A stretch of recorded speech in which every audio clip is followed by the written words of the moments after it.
Black women love black men, but the patriarchy convinced black men they don't love black women. Hi, I'm Christina Joy. I'm a black family therapist. I am a child and family therapist. I am a black family scholar, and I care a whole lot about black love. So, I personally believe that the 80s are a mirror to what's happening right now between black men and women. What do I mean by that? The 80s kind of sets the stage for where we're at right now with a whole lot of jobs being given to black people via DEI initiatives and opening up the corporate world to black Americans more widespread. And now here we are full circle 40 years later, and now DEI initiatives are being nixed. But that's a whole other story. We're here to talk about black love. So, I love magazines, and I have some vintage Ebony magazines. Yes, be jealous. This one's from 1983. It is the August 1983 issue. It's a special issue. It's called The Crisis of the Black Male, Challenge and Opportunity. So, why do I love magazines? Magazines are literally time capsules.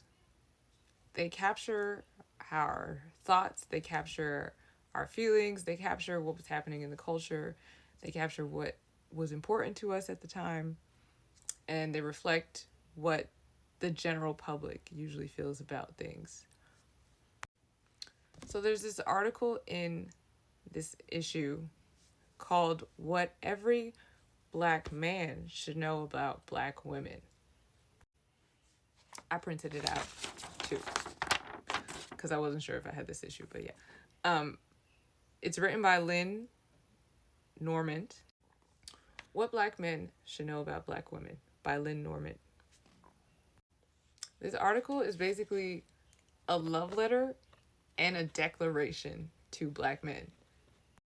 So Lynn really goes off in this piece. She's saying that, there's these tensions between black men and women, and it's really unnecessary because black women love black men, but the media will have you believe that black women don't love black men. In fact, black women are terrible to black men. That black women are castrating Jezebels and castrating bitches and Jezebels, and only want men who can provide, and if they don't provide, then they ain't worth shit. Like, she's saying that, one, not all black women are like that at all. She's like, yeah, there are some like that, but not all black women are like that. She asks black men to study black women, to look into how they've been treating black women, and reevaluate their standards and reevaluate their expectations, because black women are not passive. They are not domicile. They are not weak, and they're just as strong as the black man. However, the patriarchy has convinced black men that black women are too bossy, too mean, too this, too that, too black to be considered real women. She goes on to talk about various aspects of why there are such strong tensions between black women and men. I think the only thing I didn't agree with in this piece was her calling out Ntozake Shange's and For Color Girls and Alice Walker's The Color Purple. And the way she calls it out is like, she's like basically trying to say, these women are the only people who have experienced what they portrayed in these plays. And that's completely inaccurate. Domestic violence is a very serious issue in the black community, and it should be treated as such. And it has been going on since slavery. So, for Lynn to downplay that those two bodies of work by Black women were just the perspectives of those two people, and or a small margin of Black women. There are plenty of Black women who have experienced domestic violence. Don't get it twisted. And let me just say, she didn't call out the color purple. She did call out for Color Girls, and she called out Michelle Wallace's book Black Macho and the Myth of the Superwoman.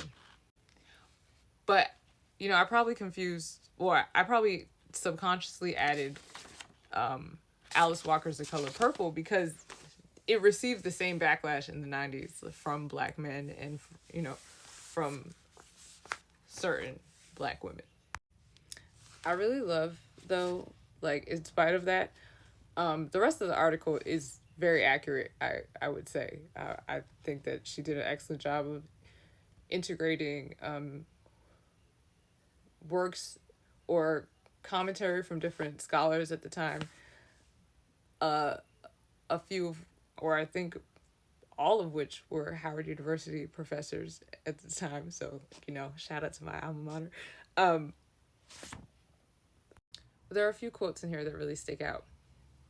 So she says, "There are not many generalities that one can make about Black women, for we are a heterogeneous, multifaceted majority within a minority in our society. Our skin tones vary from the palest ivory to the richest cocoa to the darkest ebony, and our personalities are just as diverse. We are sweet and charming, sassy and flirtatious, bitter and bitchy. Our talents encompass almost everything from making the fluffiest biscuits to writing and singing beautiful songs to engineering complex computer programs to heading our own companies. Throughout our history, we have been portrayed as strong, independent females.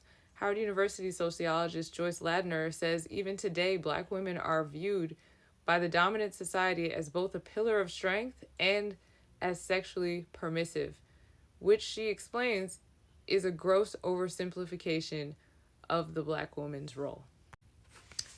Honestly, that could have been written today and it wouldn't have missed a beat.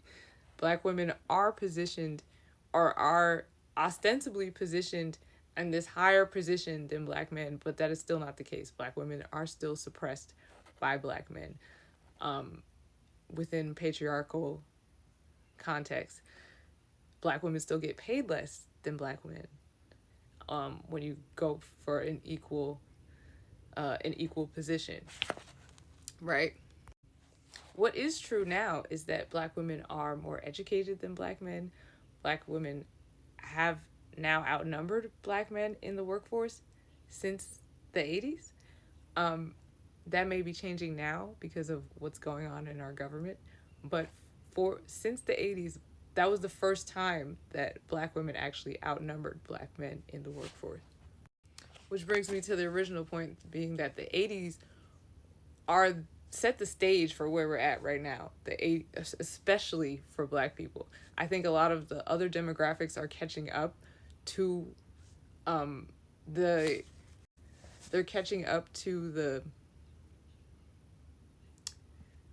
basically what's been hindering Black people for longer in terms of relationships.